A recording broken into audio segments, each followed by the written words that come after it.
करी साधका निष्पाप करी साधका निष्पाप करी साधका निष्पाप संत कृपेचे निष्पाप करी साधका निष्पाप करी साधका निष्पाप करी साधका निष्पाप आतोनी देव भक्त वेदा भेद वेदा भेद नाही जात वेदा भेद भक्त वेदा भेद नाही जात वेदा भेद नाही जात वेदा भेद नाही जात संत कृपेचे करी साधका निष्पाप करी साधका संत कृपेचे करी साधका निष्पाप करी साधका निष्पाप करी साधका निष्पाप प्रेमेनाचे गाय गानियात विरोधी गाय गानियात तुका प्रेमेनाचे गाय गानियात विरोधी गानियात विरोधी गाय गानियात विरोधी गाय तुका प्रेमेनाचे गाय गानियात विरोधी गाय गानियात विरोधी गाय गानियात विरोधी गाय तुका प्रेमेनाचे गाय गानियात विरोधी गाय गानियात विरोधी गाय गानियात विरोधी गाय संत कृपेची करी साधका निष्पाप करी साधका निष्पाप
वैराग्याचे भाग्य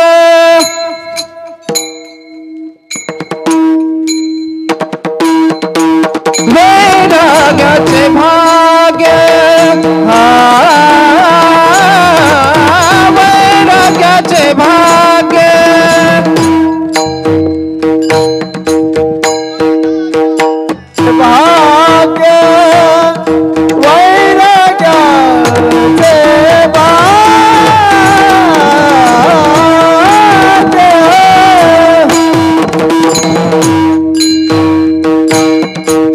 वैराग्याचे भाग्य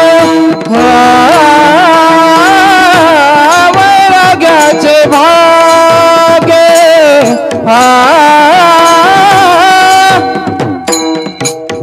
वैराग्याचे भाग्य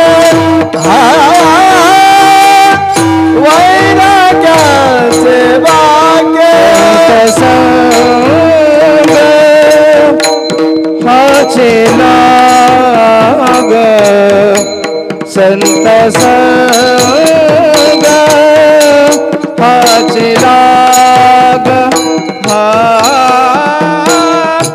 संत कृपे देते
साधका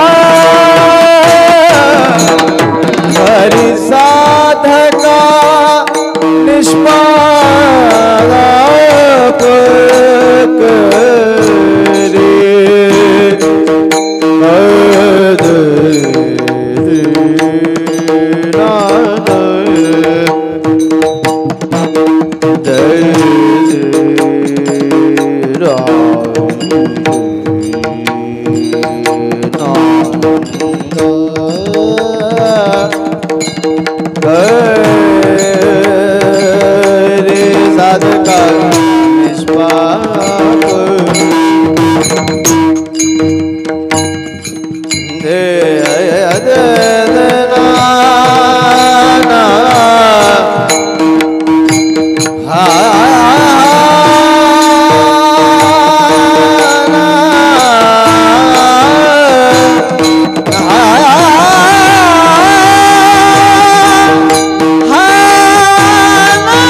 करे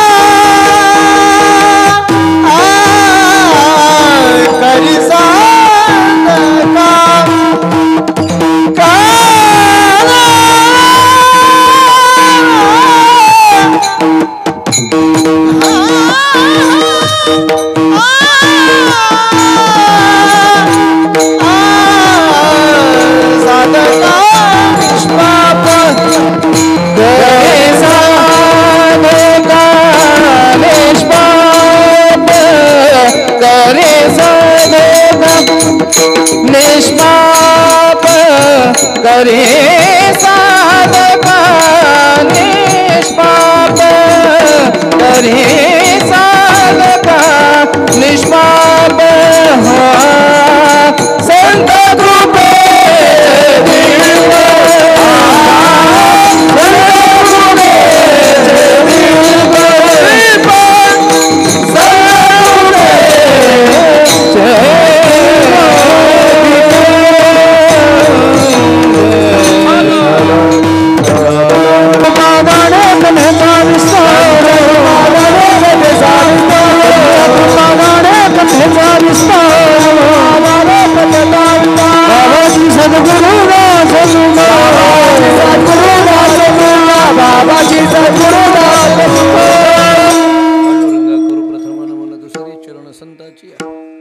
त्यांच्या कृपादाने कथेचा विस्तारो बाबाजी सद्गुरुदास तुका मस्तक हे पायावरी या वारकरी संताची जेने पंढरी सारिखाची आपला धामणगाव केला वैकुंठाधिपती श्री विठ्ठल सखा सोयरा जोडीला जो का भक्त विरक्त भूतळवटी विख्यात हा बोधला त्या श्री संत सद्गुरुमान कोज चरणी साष्टांग मी घातिला विठाला विठाला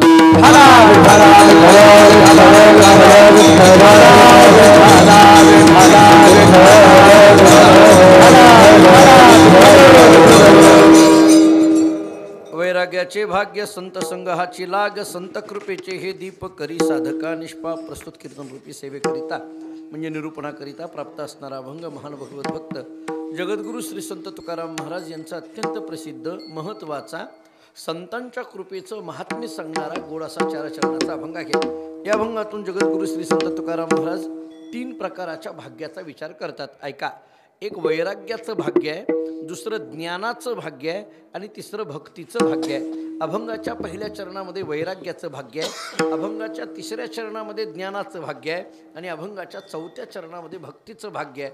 आणि ही तीनही भाग्य प्राप्त होण्याला कारण या अभंगाचं द्रुपद आहे संत कृपेचे हे दीप विठाला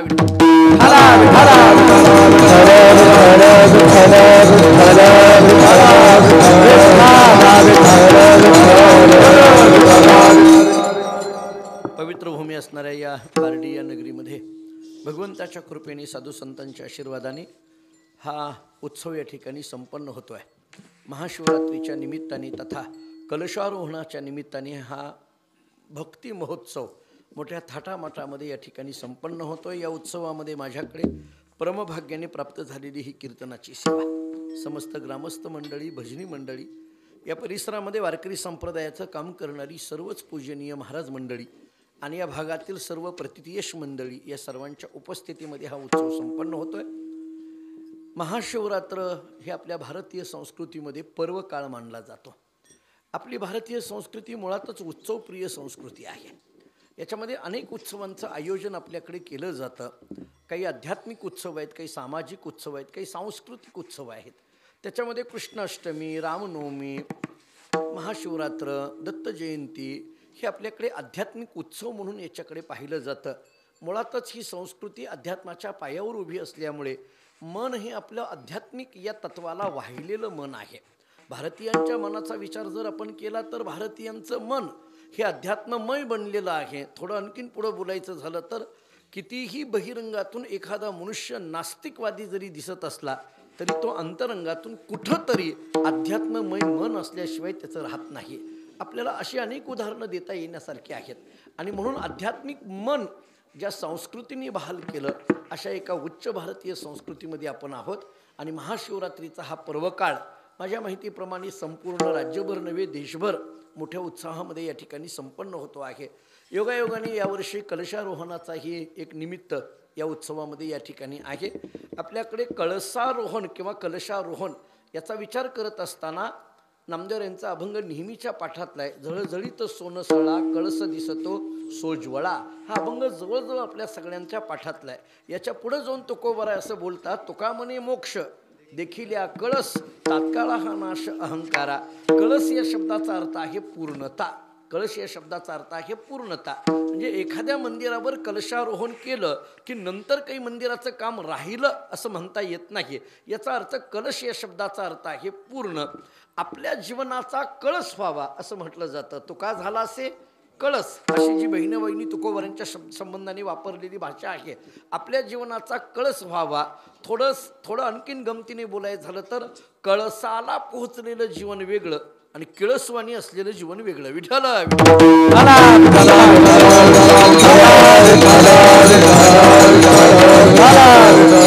या दृष्टीने या मंदिराचा कलशारोहण आणि महाशिवरात्र अशा दोन्ही योग या उत्सवाच्या पाठीमागं आहे. सगळीच परिचयाची मंडळी इथं उपस्थित आहेत. या अभंगामध्ये जगद्गुरु श्री संत तुकाराम महाराजांनी संतांच्या कृपेचा महिमा यातून व्यक्त केलेला आहे. आपण सगळे भाग्यवान आहोत. एकतर पंढरपूरच्या जवळ आहोत आणि अनेक संतांच्या पालख्या या आपल्या जवळून जाणारे आहेत. त्यामुळे संत आणि देव या दोन्ही तत्वाला आपण अनुभविणारी मंडळी आहोत. संतांच्या कृपेचं महात्म्य जगद्गुरु श्री संत तुकाराम महाराज सांगतात. आपल्या जीवनामध्ये संतांची कृपा झाल्यानंतर आमचं जीवन काय झालं किंवा त्या जीवनामध्ये काही परिवर्तन झालं, त्या परिवर्तनाचा विचार तुकाराम महाराजांनी अभंगात केला आहे. मी थोडंसं आणखीन तुकाराम महाराजांच्या चरित्राला धरून याच्यातून एक वाक्य सांगतो. संत कृपा होण्याच्या अगोदरचं जीवन आणि संत कृपा झाल्यानंतरचं जीवन याच्यात फरक असतं. नीट ऐका. संतांच्या कृपा होण्याच्या अगोदर आपण वेगळे आहोत आणि संतांची कृपा झाल्यानंतरचे आपण वेगळे आहोत. हे कळण्याकरता आणखीन दुसरं बोलतो. भगवत भेट होण्याच्या अगोदरचे आपण वेगळे आहोत आणि भगवत भेट झाल्यानंतरचे आपण वेगळे आहोत. आहे का नाही फरक सांगा. याहीपेक्षा सोपं बोलतो. सद्गुरूंची भेट होण्याच्या अगोदरचे आपण वेगळे आहोत आणि सद्गुरूंची भेट झाल्यानंतरचे आपण वेगळे आहोत. आहे का नाही. आणखीन सोपं सांगू. माळ घालण्याच्या अगोदरचे आपण वेगळे आहोत. आता पुढं बोलायची गरज आहे का. आणि माळ घातल्यानंतरचे आपण वेगळे आहोत. माळ घालायच्या अगोदर आपण कुठेही बसत होतो, काही बोलत होतो, काही खात होतो, काही पित होतो. पण माळ घातल्यानंतर मात्र काही खाता येत नाही, पिता येत नाही, कुठेही बसता येत नाही. जरा पुढं बोलू, काहीही बोलता येत नाही. ही सगळी बंधनं आली. याच्यामध्ये फरक आहे. मी याच्याहीपेक्षा आणखीन सोपं सांगतो. ऐका. संत कृपा होण्याच्या अगोदरचं जीवन, संत कृपा झाल्यानंतरचं जीवन फरक आहे. सद्गुरू भेट होण्याच्या अगोदरचं जीवन, सद्गुरू भेट झाल्यानंतरचं जीवन फरक आहे. माळ घालण्याच्या अगोदरचं जीवन, माळ घातल्यानंतरचं जीवन फरक आहे. याच्याहीपेक्षा प्रपंचातलं गमतीने बोलू. लग्न होण्याच्या अगोदरचे आपण, आता बोलायची गरज नाही, आणि लग्न झाल्यानंतरचे आपण वेगळे आहोत. काही गावाला गेल्यानंतर एका गावामध्ये एका मावशीने मला सांगितलं, महाराज आमच्या पोराच्या लग्नाला या. आम्ही म्हटलं नाही हो, फार धावपळ आहे, जमत नाही. ते बोलता बोलता बाई म्हणायला लागली, महाराज आमच्या गावातल्या कीर्तनाला नाही आलं तरी चालेल, पण पोराच्या लग्नाला या. काही वेळेला आग्रह होतो. आम्ही जातो. लग्नाला गेलो, अक्षत टाकले. 2 वर्षानंतर पुन्हा त्याच गावी गेलो, त्याच घरी गेलो आणि त्या मावशींना विचारलं, 2 वर्षापूर्वी तुमच्या घरी आलो होतो, तुमच्या मुलाच्या लग्नाला आलो होतो, सुनमुख पाहण्याची तुम्हाला फार घाई झाली होती. काय म्हणतोय मुलाचा संसार, कसा चालला संसार, काय म्हणतोय मुलगा, असं म्हटल्याबरोबर त्या बाईने मला एकच वाक्य सांगितलं, महाराज हा पहिल्यासारखा राहिला नाही. उदाहरण संपलं. कळलं का? पहा, याचा अर्थ हा पूर्वी वेगळा होता आणि आता नंतर वेगळा आहे. हे जर प्रपंचात असेल तर परमार्थात का नसेल? विठ्ठल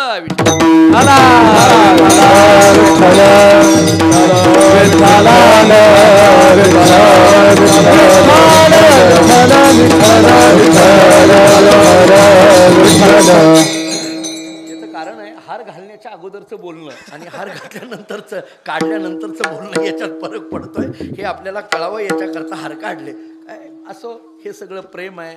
बारडी असेल, भोस्याची आमची सगळी मंडळी असतील, बावीची मंडळी असतील, अनेक गावची मंडळी इथं उपस्थित आहेत. नित्य परिचयाची, विशेष करून माझ्यावर आणि माझ्या परंपरेवर नितांत प्रेम असणारी सगळी मंडळी आहेत.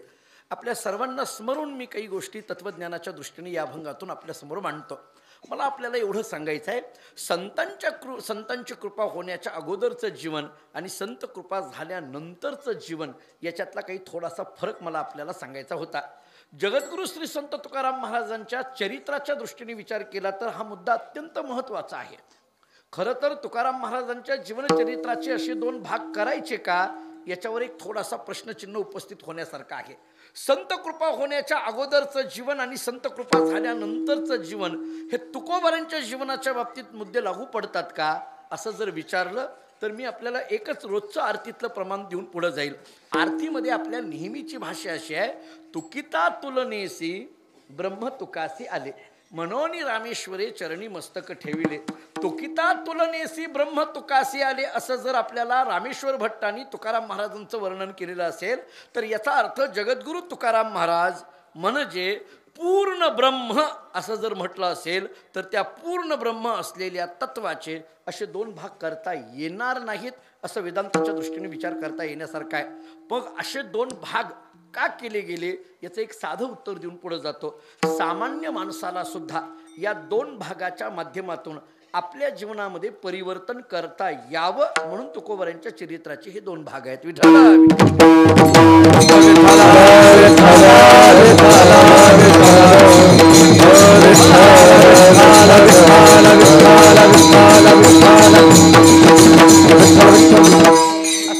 मी याची काही छोटी छोटी उदाहरणं देऊन पुढे जातो म्हणजे आपल्या सगळ्यांना ही गोष्ट लक्षात येईल. संतांची कृपा झाल्यानंतर जगद्गुरू श्री संत तुकाराम महाराज सांगतायत, एका मी विशिष्ट स्थितीमध्ये आहे.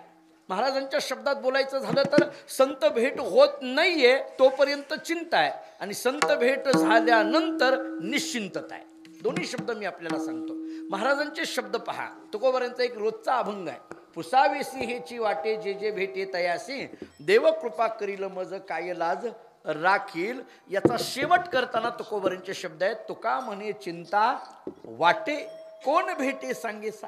तुका म्हणे चिंता वाटे कोण भेटे सांगेसा. सांगेसा या शब्दाचा अर्थ आहे संत.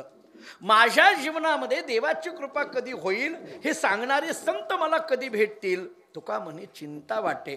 आणि एकदा संतांची भेट झाली की तेच तुकाराम महाराज सांगतात, अवघी चिंता वारली. एकीकडे चिंता वाटे आणि एकीकडे अवघी चिंता वारली. याच्यामध्ये जगद्गुरू तुकोबारांचं जीवनचरित्र जरा तत्वज्ञानाच्या कसोटीवर पहा.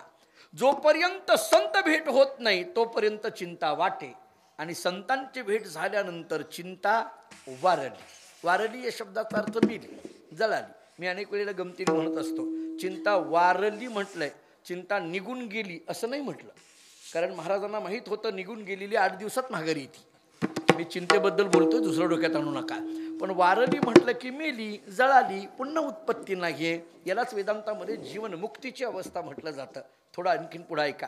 संत भेट होत नाहीये तोपर्यंत चिंता वाटे आणि संतांची भेट झाली की चिंता वारली म्हणजे निश्चिंतता झाली. महाराजांच्या दुसऱ्या प्रमाणाने जर हा विषय समजावून घ्यायचा झाला तर महाराज सांगतात, आता निश्चिंतीने पावलो विसावा. कुंडलिया धावा कृष्णेची कुंडलिया धावा, कृष्णेची कुंडलिया धावा, कृष्णेची आता निश्चिंतीने पावलो दिसावा.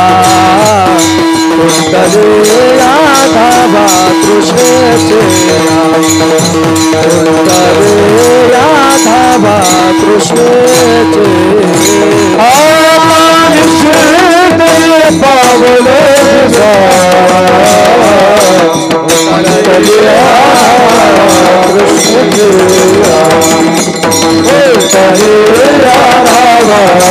कृष्णेचे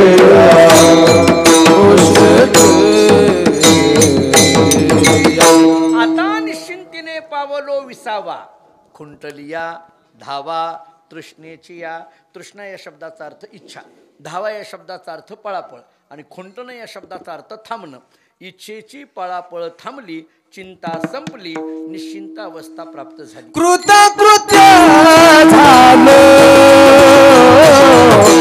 इच्छा केली ते पावलो पावलो इच्छा केली ते पावलो इच्छा केली ते पावलो कृतकृत्य झालो इच्छा केली ते पावलो इच्छा केली ते पावलो इच्छा केली ते पावलो कृतकृत्य झालो इच्छा केली ते पावलो इच्छा केली ते पावलो इच्छा केली ते पावलो इच्छा केली ते पावलो इच्छा केली ते पावलो इच्छा केली ते पावलो कृतकृत्य झालो इच्छा केली ती पावलो पावलो या शब्दाचा अर्थ प्राप्त झाली आता काही इच्छा शिल्लक राहिली नाही योग वसिष्ठ नावाचा एक ग्रंथ आहे वसिष्ठांनी रामचंद्र प्रभूंना उपदेश केलाय जवळजवळ 32,000 श्लोकांचा ग्रंथ आहे त्याच्यामध्ये एक श्लोक असा सांगितलाय इच्छा दयो यथा दुःखम इच्छा शांतीर यथा सुखम जिथं जिथं इच्छा आहे तिथं तिथं दुःख आहे ज्ञानोबराय किती गोड सांगतात पहा आशा जैशी दुःखाती व्याली निंदा दुरिते हे असो दैन्यत्वे दुर्भगत्व भागवत सांगतं आशायाम परमम दुःख नैराश्यम परमम सुख आता जगद्गुरु तुकोबाराय बोलतात काही आशा राहिली नाही काही इच्छा राहिली नाही काही मिळवायचं असं राहिलं नाही धन्य होम कर्तव्य मे न विद्यते किंचित धन्य होम प्राप्तव्यम सर्वमध्य संपन्नम पंचदशीची भाषा आहे किंवा ज्ञानोबारांची सोपी भाषा सांगतो चौथीयाची ठाई काहीच करणे नाही हे मला मिळालं पाहिजे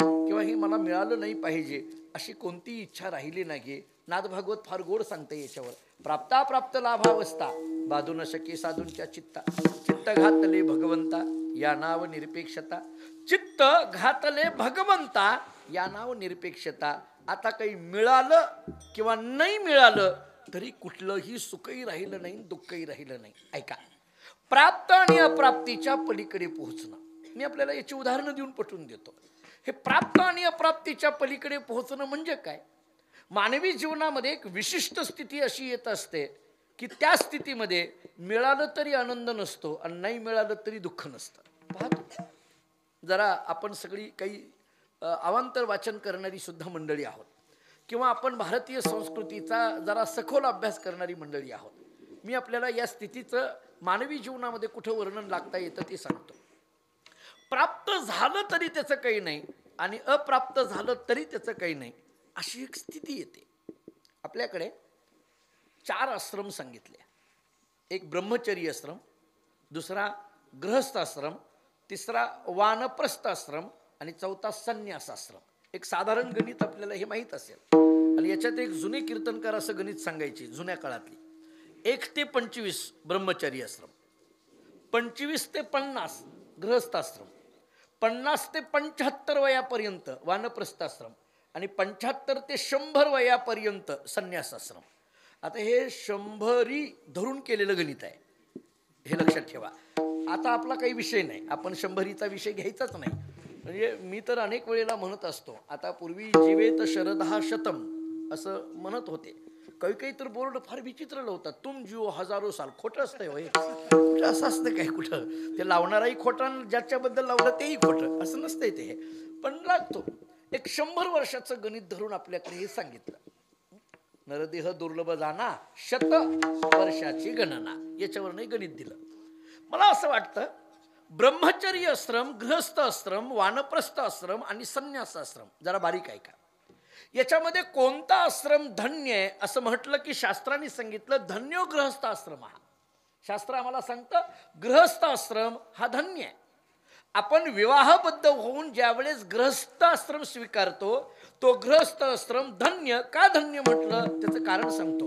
ब्रह्मचर्य आश्रम, वानप्रस्थ आश्रम आणि संन्यासाश्रम हे तीनही आश्रम या गृहस्थ आश्रमावर अवलंबून आहेत.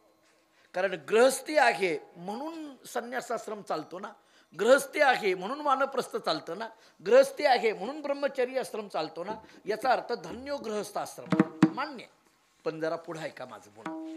पण जगण्याला कठीण मात्र कोणता आश्रम असेल तर तो वानप्रस्थ. वानप्रस्थ आश्रम म्हणजे काय सांगू.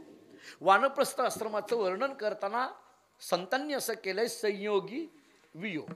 आणि कळण्याकरता सोप्या शब्दात सांगतो, आपणच निर्माण केलेलं आपल्या डोळ्यासमोर असतानाही हे आपलं नाही असं म्हणून त्याच्यात राहणं याला म्हणायचं वानप्रस्थ. आता हे किती कठीण आहे बघा. आपलं असूनही आपलं नाही.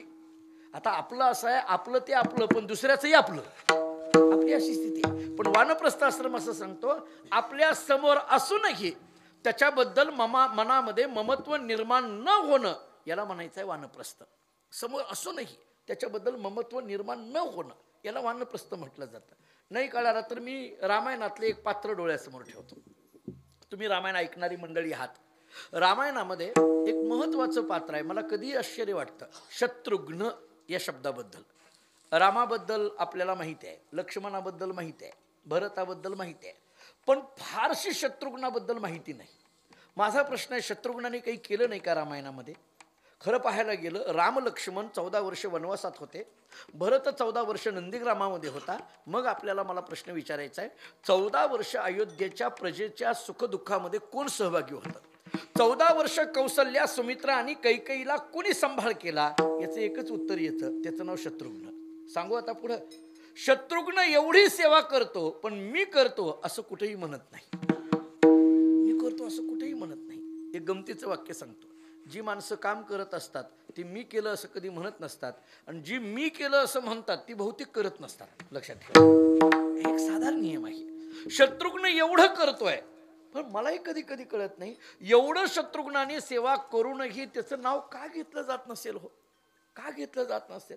बऱ्याचदा असंच असतं महाराज, बऱ्याचदा असं असतं काम करणारा कामच करतो आणि फोटो काढणारा फोटो काढून निघून जातो. बरोबर आहे का नाही. लग्नामध्ये पत्रावळी उचलणारी, काम करणारी, सतत झटणारी माणसं वेगळीच असतात आणि फोटो काढणारी माणसं वेगळीच असतात. बऱ्याचदा लग्नाच्या फोटोत जो दिसत नाही नक्की ओळखायचा ही कामात होता. माणसं फोटो काढतात कोणाचं, समोर असलेलंच. आमचे गुरुजी एक वाक्य सांगायचे. म्हणजे गुरुजी म्हणायचे मंदिराच्या कळसाचे फोटो सगळे काढतात. आता मंदिराचा हा कलशारोहण आहे, कळसाचे फोटो सगळे काढतात, पण मंदिराच्या पायाच्या दगडाचा कुणी विचार केला का. मंदिराला जी पाया करता लागणारी दगड आहे त्याचा कधी विचार केला का. समजा पायातल्या दगडांनी ठरवलं आपलाही फोटो निघाला पाहिजे, चला वर कसं काय होईल बघा. आता जमतंय का. म्हणून कळसाला जितकं महत्व आहे तितकं पायाला सुद्धा महत्व आहे. बऱ्याचदा पाया दिसत नाही पण तो आहे म्हणून कळस आहे. विठ्ठल विठ्ठल.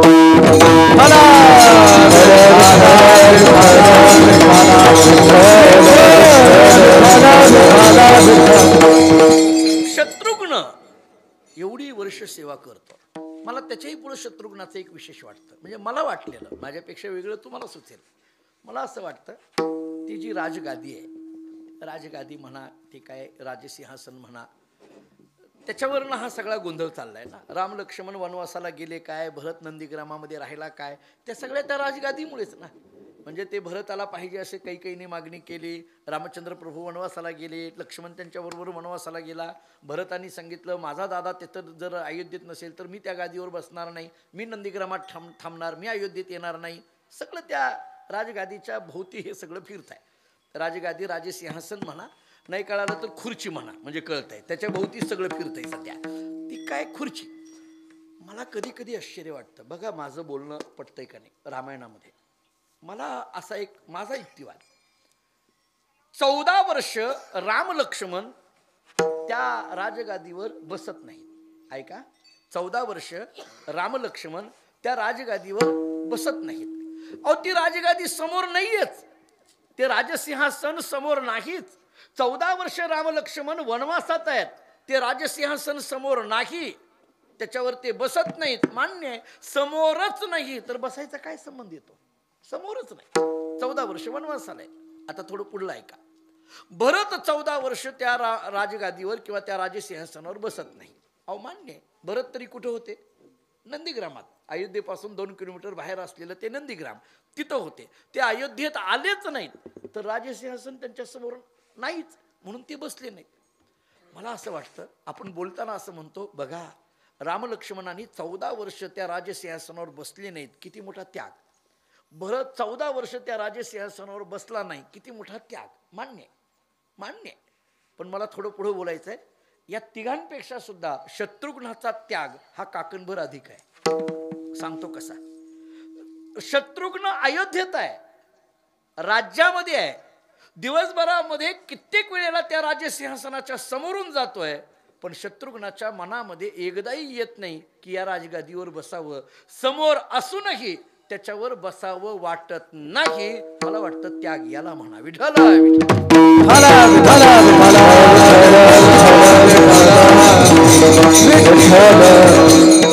याला निर्ममत्व म्हटलं जातं, यालाच वानप्रस्थ म्हटलं जातं. जगद्गुरु तुकोबाराय या स्थितीमध्ये आहेत. आता कशाची इच्छा शिल्लक राहिलेली नाही. काय हवं असंही नाही आणि काही नको असंही नाही. कोणी तुकाराम महाराजांना जगद्गुरु म्हटलं तरी तुकाराम महाराजांना त्याचा राग नाही. तुकाराम महाराजांना कोणी वेडं म्हटलं कौतुक नाही, वेडं म्हटलं निंदी कोणी मारी वंदी कोणी पूजा करी. हे निंदी कोणी मारी वंदी कोणी पूजा करी. मज हे नाही ते नाही वेगळा दोहे पाहतो.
पूजा करी. मज हेही नाही तेही नाही वेगळा दोही पासून.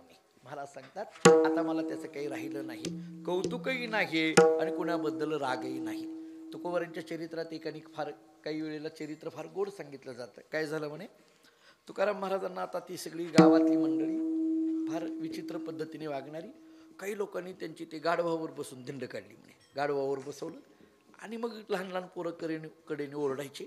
तुकाराम महाराज रामकृष्ण हरी म्हणत निघाले आणि ती सगळी वरात काय ती धिंड त्यांच्या घरापुढून निघाली. ते जिजाईने बघितलं आणि जिजाईने विचार केला हे काय आहे.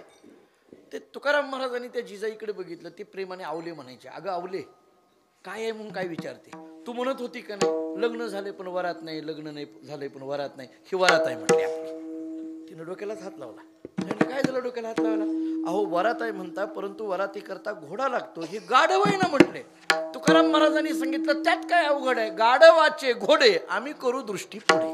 लक्षात घ्या, हा दृष्टिकोनात झालेला बदल या स्थितीमध्ये तुकोबरा आहेत. त्यामुळे आता काही अपेक्षा नाही. निरपेक्ष निरीच्छ भावनेमध्ये, विरक्त भावनेमध्ये तुकाराम महाराज. एकाला आश्चर्य वाटलं की इतके विरक्त तुकाराम महाराज तरी चेहऱ्यावर एवढी प्रसन्नता दिसते आहे. काही मिळालं म्हणून प्रसन्नता म्हणावं तर मिळालेलं दिसत नाही. उलट गेलं, बायको मिली, घर जळालं, व्यापार बुडला, दिवाळं निघालं तरी तुकोबारा बोलतात बरे झाले देवा. मला वाटतं हा अभंग तुकोबाराकडेच बरा आहे. आपण फार तर त्याला चाल लावावी, नाहीतर कीर्तनाला घ्यावा. कारण कीर्तनाला घेतलेल्या अभंगाप्रमाणे कुठं वागायचं असते आपल्याला, म्हणून घ्यावा, काही हरकत नाही. कारण हे अभंग काही सोपे नाहीत. आपण जेव्हा गात्याचं, आता बळीराम महाराज आहेत ते संत चरित्र सांगतायत, त्यांना विचारा किती एक एक अभंग जर बघायला गेलो तर आपण कधी कधी प्रश्न पडतो. म्हणजे आता भगवान महादेवाच्या सान्निध्यात आहे म्हणून बोलतो. गाथ्याचा अभंगाचा अभ्यास करताना, ज्ञानेश्वरीच्या ओव्यांचा अभ्यास करताना कधी कधी प्रश्न पडतो की रोज रात्रंदिवस आम्ही कीर्तन करत हिंडणारे हाच परमार्थ आहे का, याच्यावर शंकाच येते. कारण जेव्हा गाथ्यातले काही अभंग आपण बघायला जातो आणि परमार्थाच्या खऱ्या व्याख्या तुकोबारा जेव्हा आम्हाला सांगतात, त्यांच्या कुठंही आम्ही पोहोचू शकत नाही अशी स्थिती निर्माण होते. महाराज एक एक अभंग लाख मोलाचा अभंग तुकोबारांचा. तुकोबारांनी किती सहज म्हणावं बरे झाले देवा निघाले दिवाळी. एकाने विचारलं, महाराज तुम्हाला काहीच नसताना सुद्धा तुम्ही एवढे प्रसन्न, एवढे आनंदी, एवढे समाधानी कसं काय? महाराजांनी त्याच्याकडे पाहिल्यानं सांगितलं, हे बघ, माझ्याजवळ जे होतं ते सगळं निघून गेलं म्हणूनच बरं झालं. उपाधी रहिता शुद्ध. ते म्हणजे निघून जाण्याला कुठे बरं म्हणतात का? त्यांनी जरा पुढं सांगितलं तुकोबारांनी सांगितलं, माझ्याजवळ होतं ते निघून गेलं ते बरं झालं नाही, ते माझ्या जीवनातला आनंद आहे, नवे नवे माझ्या जीवनातली धन्यता आहे, नवे नवे माझ्या जीवनातलं भाग्य आहे. त्या माणसाने आश्चर्याने विचारलं, महाराज निघून जाण्याला कुठं भाग्य म्हणतात का? मला सांगा, वस्तू मिळण्याला भाग्य म्हणायचं का आपल्याजवळ असलेली वस्तू निघून जाण्याला भाग्य म्हणायचं? मी आपल्यालाच विचारतो. मिळणं याला भाग्य म्हणायचं का निघून जाणं याला भाग्य म्हणायचं? नाही कळालं तर दुसरं विचारतो. लॉटरीचं तिकीट लागणं याला भाग्य म्हणायचं का पाकिट चोरीला जाणं याला भाग्य म्हणायचं? आता बघा, कळलं का? लॉटरीचं तिकीट लागणं याला काय म्हणतात? भाग्य. पाकिट चोरीला गेलं स्टँडवर, भाग्य आहे, भाग्य आहे. कोणी म्हणेल का? म्हणजे निघून जाण्याला भाग्य नाही, मिळण्याला भाग्य आहे. तुकोबारा आहे, तुमच्या जवळ होतं ते निघून गेलं त्याला तुम्ही भाग्य म्हणायला लागला. पण या भाग्याचं नाव तरी नेमकं काय?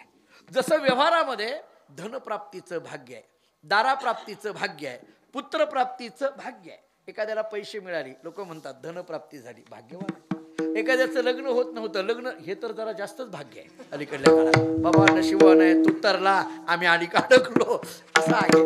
मुलगा झाला, भाग्य आहे. लग्न झालं, भाग्य आहे. पैसा मिळाला, भाग्य आहे. धनप्राप्ती, दाराप्राप्ती, पुत्रप्राप्ती अशी भाग्याला नावं प्रपंचाने दिली. तुम्ही ममत्व निघून गेलं असं म्हणता, उपाधी रहित झालो असं म्हणता. मग ममत्व निघून जाणं, उपाधी रहित होणं या भाग्याचं नाव तरी काय? अभंगाचं पहिलं चरण. वैराग्याचे भाग्य, वैराग्याचे भाग्य, वैराग्याचे भाग्य, वैराग्याचे भाग्य,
संग हाची लाग अभंगाच्या पहिल्या चरणातला पहिला शब्द आहे वैराग्य.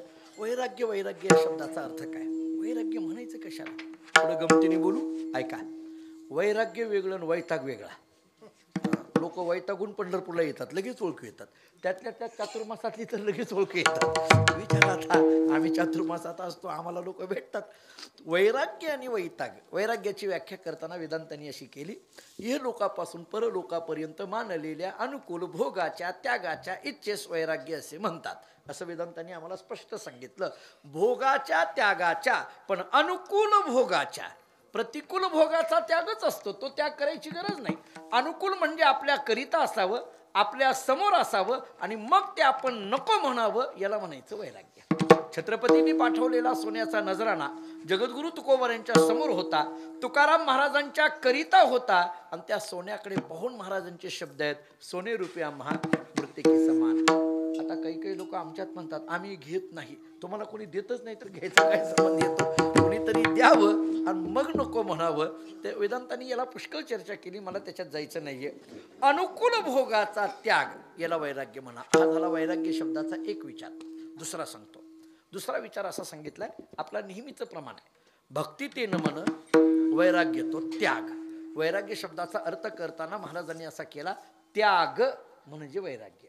हे त्याग त्याग तरी म्हणायचं नेमकं कशाला? त्याग या शब्दाचा तरी अर्थ काय करावा? ऐका. आपल्याकडे जुन्या काळामध्ये एक उदाहरण दिलं जायचं. दोन साधू होते, रस्त्याने जात असताना त्या दोघांमध्ये सारखी मतभेद व्हायचे. कशावरनं? दोघांची विचारसरणी बदल होती. एकाची विचारसरणी होती त्याग बुद्धीची आणि एकाची विचारसरणी होती संग्रह बुद्धीची. एक म्हणायचा संग्रह केला पाहिजे आणि एक म्हणायचा त्याग केला पाहिजे.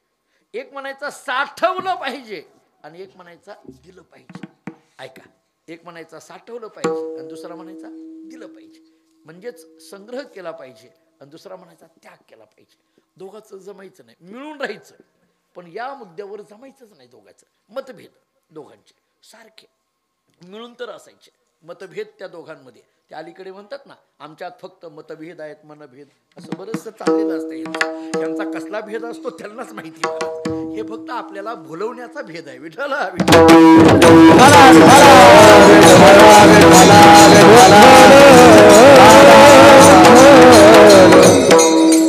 कसे मराठी, आता तुम्हाला जास्त माहिती मराठीतलं महाराज, पण हे मतभेद आणि मनभेद कुठून काढले शब्द कोणते? अरे मनभेद म्हणजेच मतभेद आणि मतभेद म्हणजेच मनभेद. त्याच्यात काय असतं वेगळं हे? पण जरा पुढं बोलतो. या दोघांमध्ये या विचारावर मात्र ती दोघं कधी एक व्हायचे नाहीत. दोघं मिळून असायचे, पण या दोघांमध्ये ही विचारसरणी बदल असायची. एक म्हणायचा साठवलं पाहिजे आणि दुसरा म्हणायचा दिलं पाहिजे. साठवलं पाहिजे, दिलं पाहिजे, साठवलं पाहिजे, दुसरा म्हणायचा दिलं पाहिजे. दोघंही रस्त्याने चालत चालत एका नदीच्या काठावर आले. काठावर आले, पलीकडे जायचं होतं. त्या नावाड्याला सांगितलं, आम्हाला पलीकडे घेऊन जाशील का? तो म्हटलं हो घेऊन जातो, पण 2-2 रुपये द्यावे लागतील. ते म्हणले ठीक आहे, काही हरकत नाही. नावेत बसले, पलीकडे उतरले, 4 रुपये त्याला दिले. दिल्याबरोबर जो साठवलं म्हणत होता का नाही, तो म्हटलं बघ आता तरी तुला मान्य आहे का नाही साठवलं पाहिजे? आपण पैसे साठवले म्हणूनच तिकडून इकडं आलो का नाही? पैसे साठवले नसतं तर कसं काय आलो असतो? म्हणून म्हणतोय संग्रह, साठवलं पाहिजे, साठवलं पाहिजे. तरी तो दुसरा म्हणायचा नाही नाही दिलं पाहिजे, त्याग केला पाहिजे. अरे वेळ आहे का? पैसे साठवले म्हणूनच आपण तिकडून इकडं आलो ना. दुसरा म्हटला साठवल्यामुळे नाही, आपण पैसे दिल्यामुळे तिकडून इकडं आलो. कळालं का? बघा आता हे दिलं आणि साठवणं याच्यात संग्रह आणि त्याग. जिथं अंतःकरणात त्याग बुद्धी आहे, तुकोबाराय म्हणतात त्याला वैराग्य म्हणा. विठ्ठला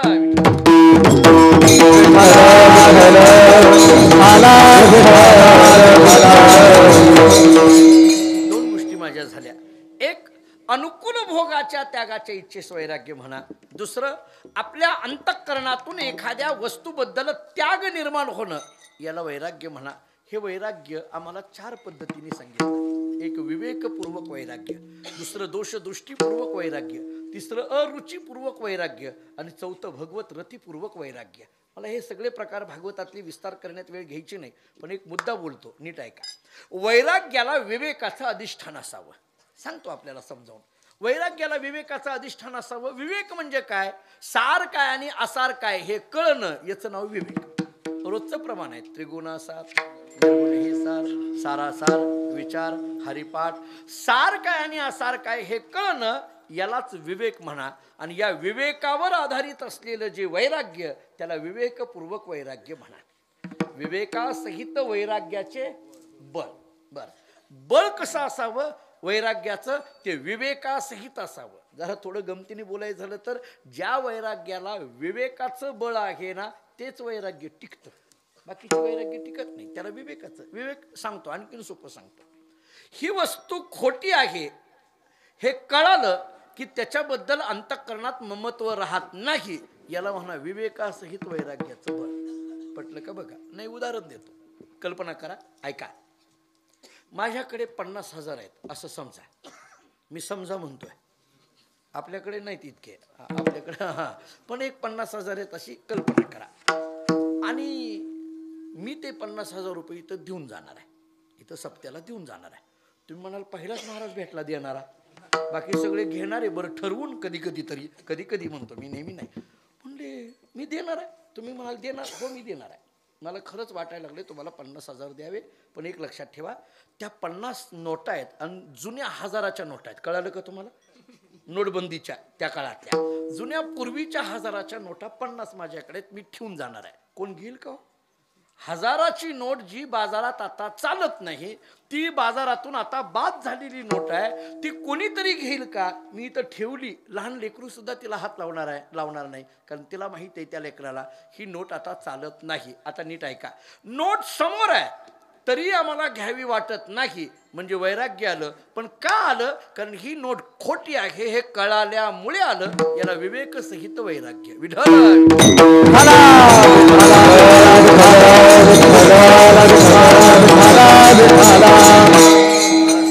असं वैराग्य आमच्या जीवनामध्ये आहे. याला वैराग्याचं भाग्य म्हणा. महाराजांना विचारलं, महाराज हे कशाने प्राप्त झालं? संत संग हाची लाग. तुकोबारांनी सोपं उत्तर दिलं. संत संगती, लाग या शब्दाचा अर्थ मार्ग. संत संगती असा एकमेव मार्ग आहे की जो वैराग्याच्या भाग्यापर्यंत घेऊन जातो. हा संत संग शब्द का ठेवला याची 2-3 कारणं देऊन पुढे जातो. ऐका, ज्ञानोबा हरिपाठामध्ये असं सांगतात, मुक्ती मिळवायची असेल तर आपल्याला देवाच्या दारात क्षणभर उभा राहावं लागेल. देवाची द्वारी उभा क्षणभर तेने मुक्तिचारी. आता ऐका, मुक्ती करता देवाकडे एका क्षणाची गरज आहे, पण त्याच मुक्ती करता संतांकडे अर्ध्या क्षणाची गरज आहे. अर्धा क्षण घडता संतांची संगती तेने होय शांती महत्पापा. म्हणजे मुक्ती देवाकडे एका क्षणाने मिळते आणि तीच मुक्ती संतांकडे अर्ध्याच क्षणात मिळते. म्हणून संत संग असा एक विचार करा. दुसरा विचार सांगतो, ऐका. दुसरा विचार असा आपल्याला करता येण्यासारखा आहे. आपल्या जीवनामध्ये प्रारब्ध बदलविता येत नाही हा कर्मशास्त्राचा नियम आहे. प्रारब्ध बदलविता येत नाही हा कर्मशास्त्राचा नियम आहे. पण संतांची गाठ पडली की प्रारब्धच बदलून जातं. म्हणून संत संग हाची लाग. असा दुसरा विचार करा. 2 मुद्दे झाले माझे. अर्ध्या क्षणात मुक्ती मिळते म्हणून संतांची संगत, प्रारब्ध बदलून जातं म्हणून संतांची संगत. आणखीन एक सांगतो, ऐका. असं आहे, रामायणाने एक उत्तर दिलेलं आहे. जगात कोणताही प्रश्न असो त्या प्रश्नाचं उत्तर आम्हाला संतांच्या संगतीत मिळतं म्हणून संत संग हाची लाग. कोणताही प्रश्न असो, बघा तुम्ही आपल्या मनात पडलेल्या प्रश्नाचं उत्तर ज्ञानेश्वरी कुठल्या तरी ओवीतून देते. आपल्या मनात पडलेल्या प्रश्नाचं उत्तर गाथा कुठल्या तरी अभंगातून देतात. आपल्याकडे रामायणामध्ये एक दाखला दिला जातो. काय झालं म्हणे, हे रामरावणाच्या युद्धामध्ये लक्ष्मणाला शक्ती लागली. आता हे प्रकरण सगळ्याला माहिती आहे लक्ष्मण शक्तीचं. लक्ष्मणाला शक्ती लागल्यानंतर प्रभू रामचंद्र डोक्याला हात लावतात, खाली बसतात. काय करावं कळत नाही. आता काय करायचं, कारण लक्ष्मण गेला ना आपला जवळचा. हतबल झाले, खिन्न झाले. बोलता बोलता त्यांच्या मुखातून शब्द येऊ लागले, आता मला युद्ध करायचं नाही, रावणाचा काही माझा संबंध नाही, त्या सीतेलाही मला आणायचं नाही. हनुमंतरायांनी विचार केला, आता इतकं सगळं झालं एवढ्या करता. हनुमंतरायांनी विचार केला, हे जर असे डोक्याला हात लावून बसले तर आपण कोणाच्या जोरावर युद्ध करायचं.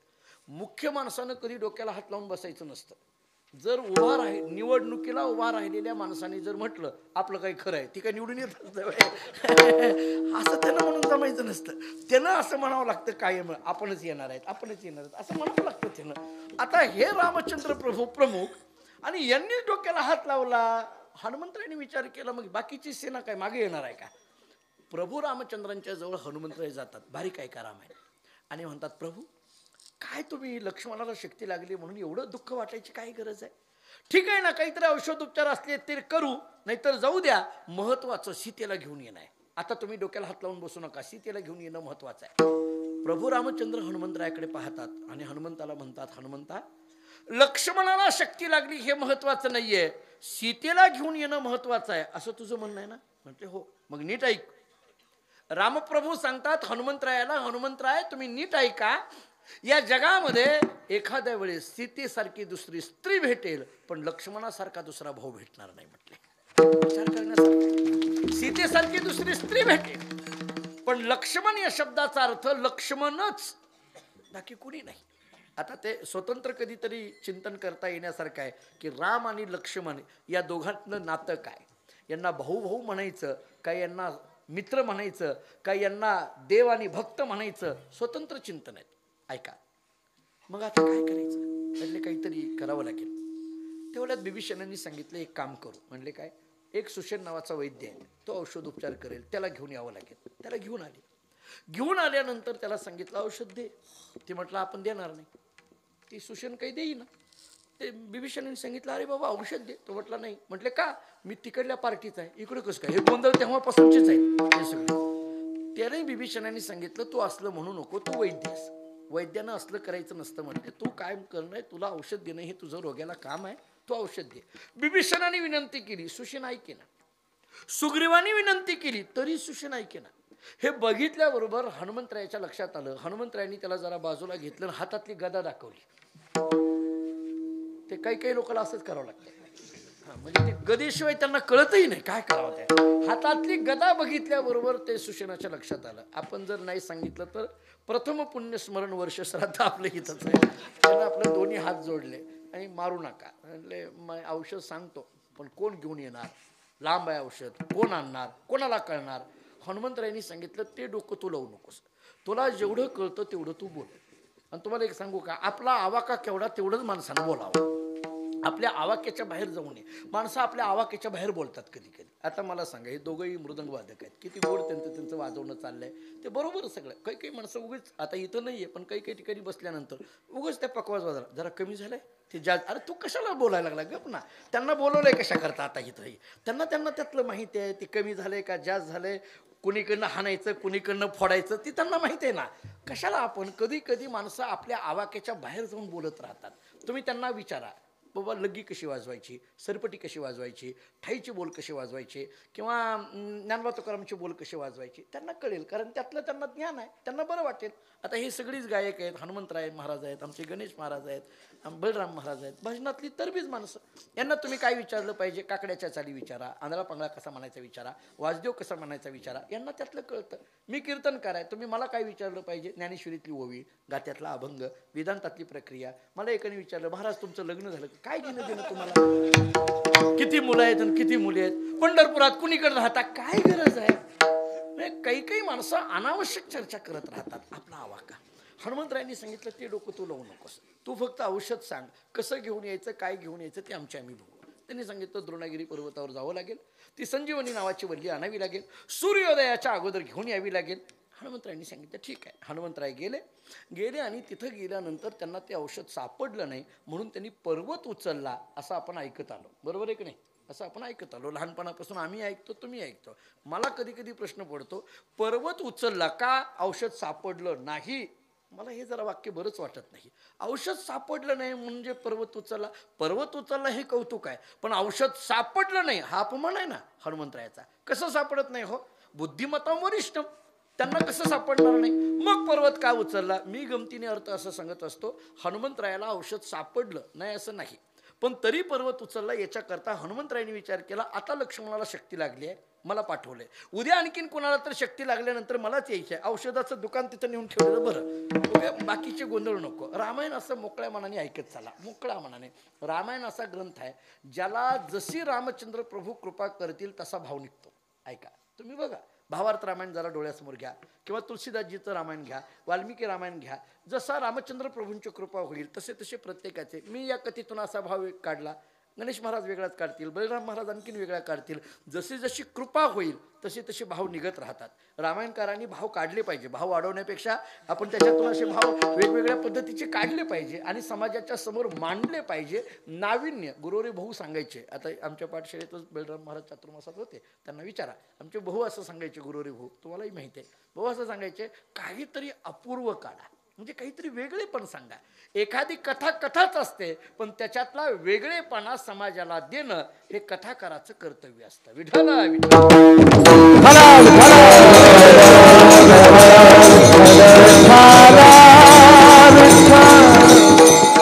पर्वत घेतला, निघाले. भरतानी पाहिलं हे काहीतरी संकट आहे. भरतानी धनुष्याला बाण लावला, हनुमंतरायावर सोडला. तो बाण कंठावर प्रहार करणार, तेवढ्यात त्या बाणाच्या लक्षात आलं राम राम शब्द बाहेर पडतायत, आपण यांना प्रहार करून जमत नाही, माघारी जावं, भरताचा अपमान होईल. म्हणून तो बाण हनुमंतरायाच्या पायाकडे गेला, चरणाकडे गेला, अंगठ्याला स्पर्श केला आणि असा खाली ओढायला लागला. हनुमंतराय विचार करतात या बाणाने प्रहार करण्याच्या ऐवजी जर अंगठ्याला स्पर्श करून खाली घेऊन जात असेल तर नक्की या बाणाला काहीतरी दाखवायचं आहे, सुचवायचं आहे. त्याच्याबरोबर खाली येतात. हनुमंतरायाची आणि भरताची गाठ पडते. पुढचा सगळा अनर्थ टळतो. याच्यातून काय शिकावं? कोणताही प्रश्न पडला की संतांच्या चरणाकडे जावं, त्याचं उत्तर मिळतं. संत संग हाची लाग. विठ्ठल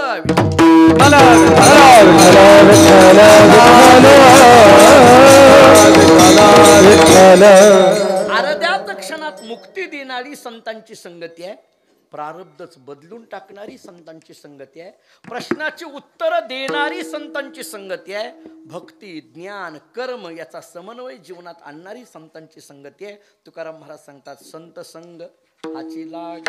एकाने विचारलं, महाराज तुमच्यावर अशा पद्धतीने संतांची कृपा होईल, पण आमच्यासारख्या सामान्य जीवावर संतांची कृपा होईल का? महाराजांनी त्याचं उत्तर अभंग संत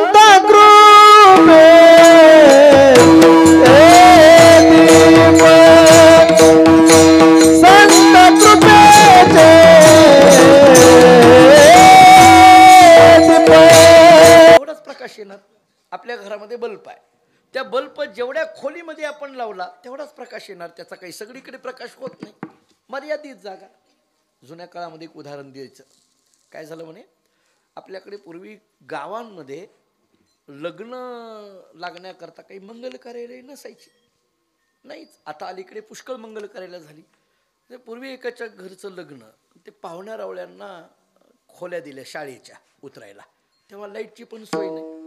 पण आता ते पाहुण्यांमध्ये असं असतंय महाराज, काही पाहुणे 8 दिवस अगोदर येतात. त्याला आपल्याकडे मूळ वराडी म्हणतात. बघा ती 8 दिवस अगोदर आलेली असतात. त्यांना जर म्हटलं का नाही अहो कसं काय इतकं, मग तुम्हाला काहीतरी उपयोगीला पडायला नको का, म्हणून 8 दिवस. आणि त्यांना जर सांगितलं का नाही जाऊन तेवढं दुकानातून घेऊन या, तुमच्या गावात आम्हाला काय माहिती आलाय कशाला, मग 8 दिवस अगोदर. काही काही उगीच वेळ घालून, काही 8 दिवस अगोदर येतात, काही 2 दिवस अगोदर. आदल्या दिवशी काही मंडळी आलेली, मुक्कामाची सोय करायची, खोल्या दिलेल्या होत्या, लाईट नाही.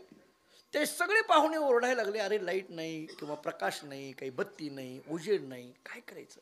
वरबापाकडे तक्रार गेली. ऐका, वरबापांनी सांगितलं काही काळजी करू नका, आत्ता तुमची सोय करतो.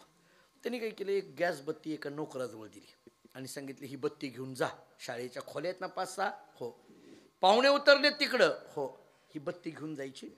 जिथं अंधार आहे तिथं ही बत्ती ठेव, अंधार आहे तिथं बत्ती ठेव. हे घेऊन गेलं. खोलीत एका घेऊन गेल्याबरोबर सगळा काय झाला, उजेड. उजेड झाल्याबरोबर पाहुणे म्हणायला लागले सगळे, अरे वा वा छान छान, ठेवा ठेवा ठेवा ठेवा ठेवा इथं ठेवा. तो म्हटलं ठेवा ठेवा काय, अंधार दाखवा आणि बत्ती ठेवून घ्या, जमेल का बघा आता हे वाक्य. ते म्हटलं मालकाने सांगितलं अंधार जिथं आहे तिथं बत्ती ठेव. म्हणजे बत्ती घेऊन गेल्यानंतर तेवढ्याच खोलीपुरता प्रकाश होईल, सगळीकडे प्रकाश होणार नाही. सामान्य दिवा मर्यादित जागा प्रकाशित करतो, पण एकदा आत्मतत्वरूपी दिवा प्रज्वलित झाला, एकदा मी ब्रह्मा आहे, मी वासुदेव तत्वता तो येईल विचारिता, ही अनुभूती येते ना, तेव्हा मात्र कुठलाही अंधार त्या माणसाच्या जीवनात राहत नाही. आणि ही अनुभूती देण्याचं काम जे करतात संत कृपेचे हे दीप करी साधका निष्पाप. एकदा साधक निष्पाप झाला की तो साधक साधक राहत नाही. काय होतो तर तो देवाचा भक्त होतो. कसा, तेजी देव भक्त, तेजी देव भक्त, तेजी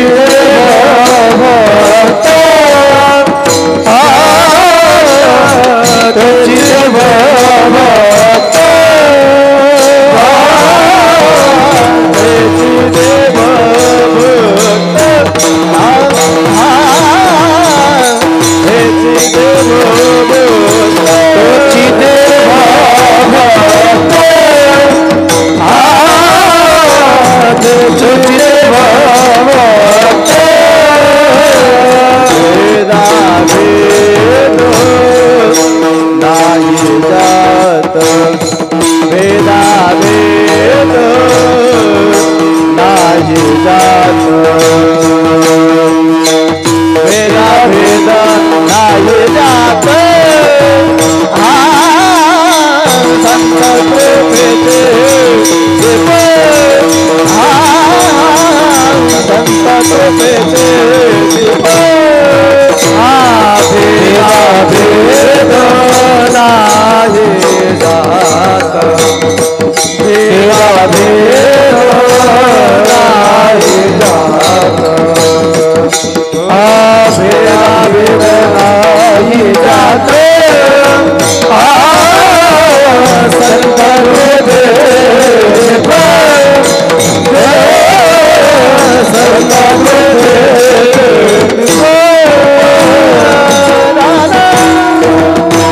संत तोची देव भक्त भेदा भेद नाही जात. अभंगाचं तिसरं चरण कसं आहे पहा.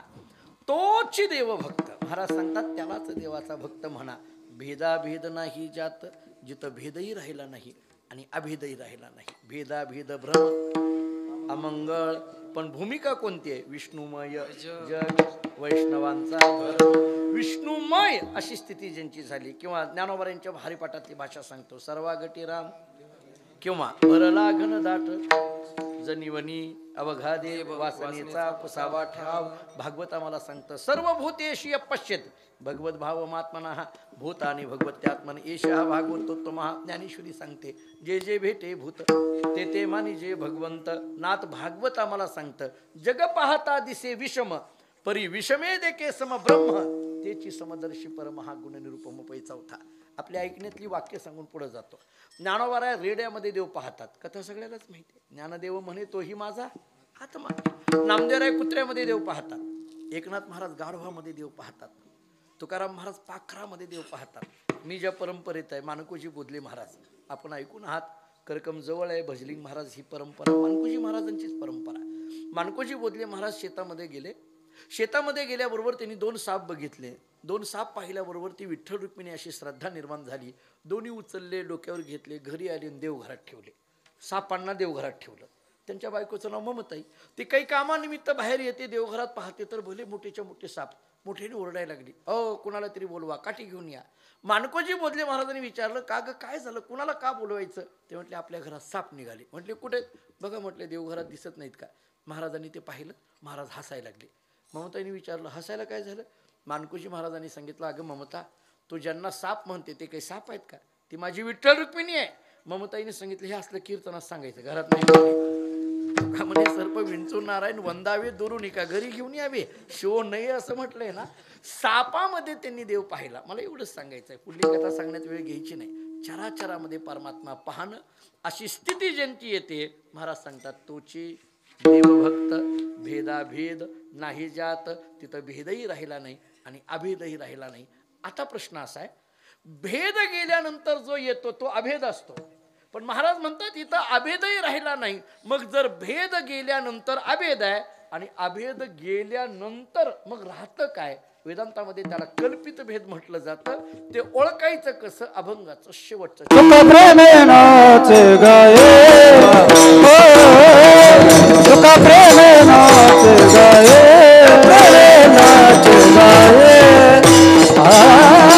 तुका प्रेम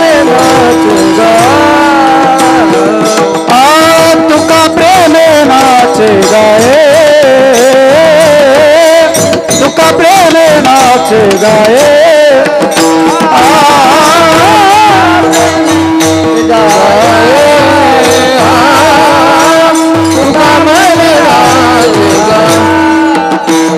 गानियात विरोधी जाय गानियात विरोधी जाय संत कृपेचे हे दीप संत कृपेचे हे दीप गानियात विरोधी जाय गानियात विरोधी संत कृपेचे दीप संत कृपेचे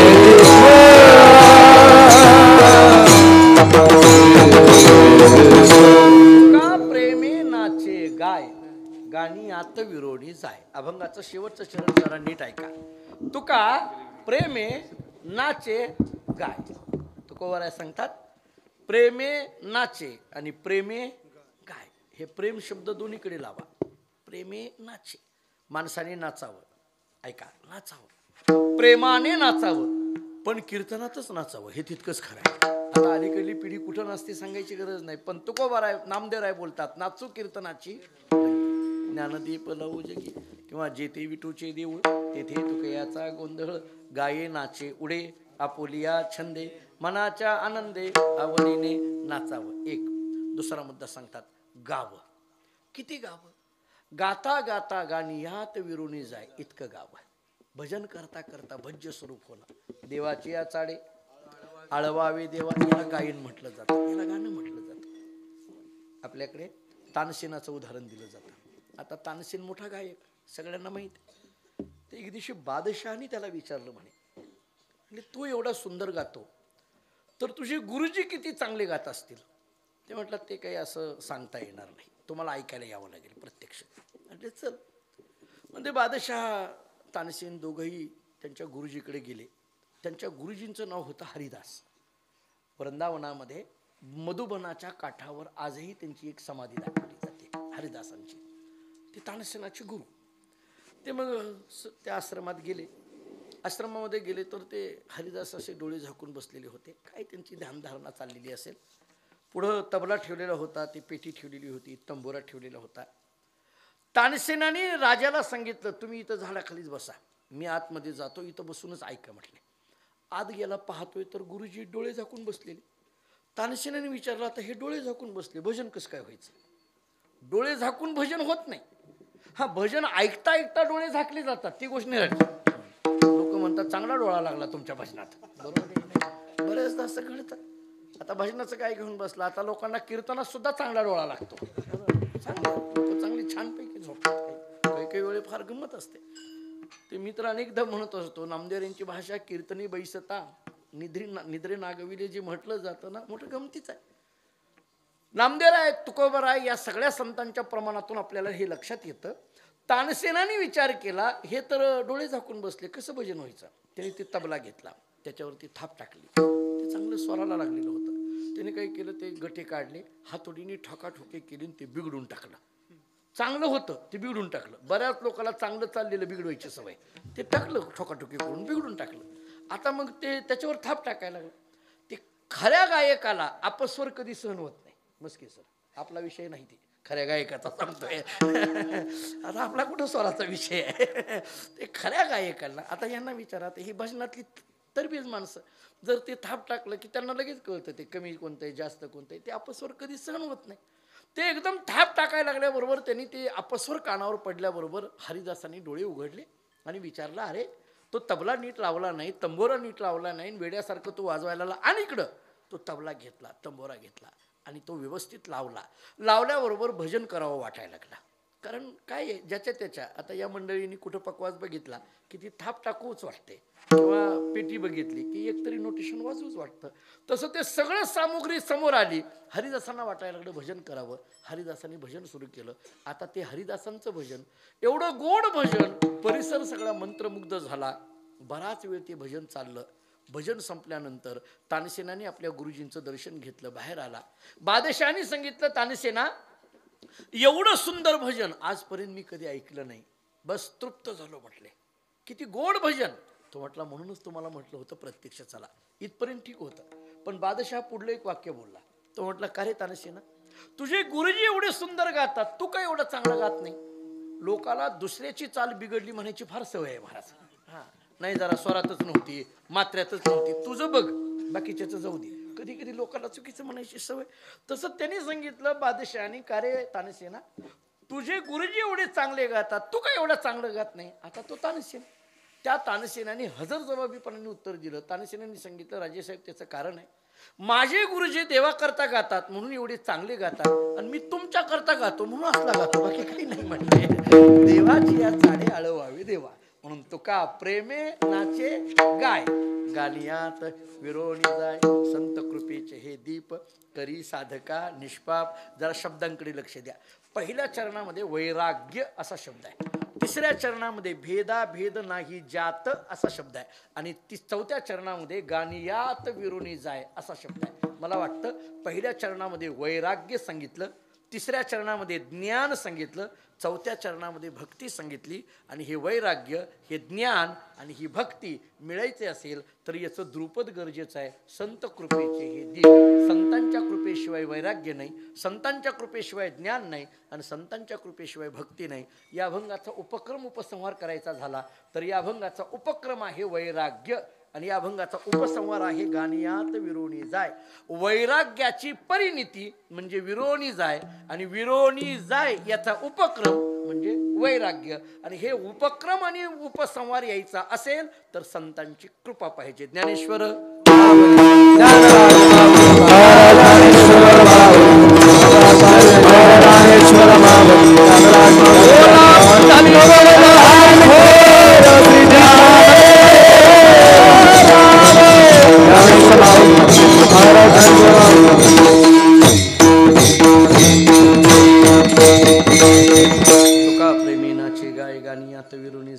संत कृपेचे हे दीप करी साधका निष्पाप असो झालेली सेवा. भगवंताच्या चरणी, ज्ञानोबा तुकोबारांच्या चरणी, मी ज्या परंपरेत जन्माला आलो त्या संत मानकोजी बुदली महाराजांच्या चरणी, भगवान श्री महादेवाच्या चरणी सेवा समर्पित करतो. महाशिवरात्रीच्या निमित्ताने, कलशावर होण्याच्या निमित्ताने भव्य दिव्य अशा पद्धतीचा उत्सव आपण समस्त ग्रामस्थ मंडळी बारडी आणि या परिसरातील आणि गावातली भजनी मंडळ, आदरणीय आमचे हरिभक्तीपरायण संतोष कवडे महाराज सातत्याने पाठपुरावा करत होते. आणि त्यांना असं वाटत होतं पत्रिका छापल्यावर सुद्धा येतात की नाही, येतात की नाही, येतात की नाही. ते एवढे पाठपुरावा. पण माझ्या माहितीप्रमाणे पंढरपूरला आले की ते घरी चक्कर मारूनच यायचे, मी असो नाही तर नसो. मी त्यांना कवडे सरांना म्हटलं, संतोष सरांना एकदा मी फोन केला, त्यांनी मी कुठेतरी लांब नाशिक मुंबईला होतो, ते म्हटले नाही मी तुम्हाला पत्रिका द्यायला आलो. मी म्हटलं अहो काही काळजी करू नका. नाही नाही पण नक्की या. अहो म्हटलं आता माझ्याकडनं तारीख घेतल्यानंतर शक्यतो कधीही माझ्याकडून बुडत नाही, कधीही कधीच काही घटना घडली केली तरच, शक्यतो मी कधी कुठली तारीख बुडवत नाही. परंतु ही तर आपल्या परिसरातली आहे आणि अतिशय प्रेमाने उत्साहाने आपण सगळी मंडळी. मला तात्या या उत्सवाचं आणखीन एक वैशिष्ट्य वाटलं. आपण आदरणीय आहात, ज्येष्ठ आहात. रावसाहेब तात्या या परिसरामध्ये अनेक ठिकाणी आपल्याबरोबर सगळ्यांबरोबर असतात. नाही या उत्सवात एक वैशिष्ट्य वाटलं, तुम्ही जर मागं बघितलं सगळी तरुण मंडळी आहेत महाराज, सगळी तरुण. कौतुकाची गोष्ट आहे, हे फार कौतुकाची गोष्ट आहे. अलीकडल्या काळामध्ये तरुण वारकरी भजनी मंडळी भेटणं त्या अर्थाने फार कठीण जातं. मला असं वाटतं की वादक तरुण आहेत, म्हणणारे तरुण आहेत, नियोजक तरुण आहेत. महाराज तरी म्हातारा कशाला म्हणून आम्हाला बोलवलं असेल. सगळी फळी पण कीर्तनकारांची बऱ्यापैकी तरुण सगळे बोलवलेले आहेत. त्यामुळे संतोष कवडे सर असतील आणि त्यांचे साथीदार आणि ग्रामस्थ मंडळी असतील. मला जरी प्रत्येकाचा फारसा परिचय नसला तरी परंतु बारडी हे गाव आपल्या परिसरातलं, तालुक्यातलं आणि अतिशय परमार्थामध्ये अग्रेसर अशा पद्धतीची आपण सगळी मंडळी आहात. आपल्याकडून ही परमार्थाची सेवा अखंड पद्धतीने या ठिकाणी घडत राहावी.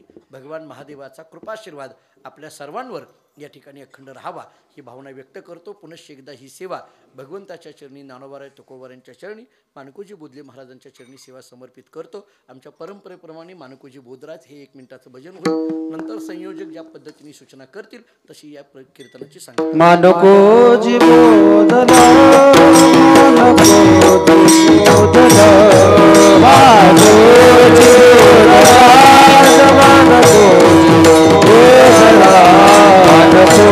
बोधला, मानकोजी बोधला,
साधका निष्पाप करे साधका निष्पाप करे साधका निष्पाप करे साधका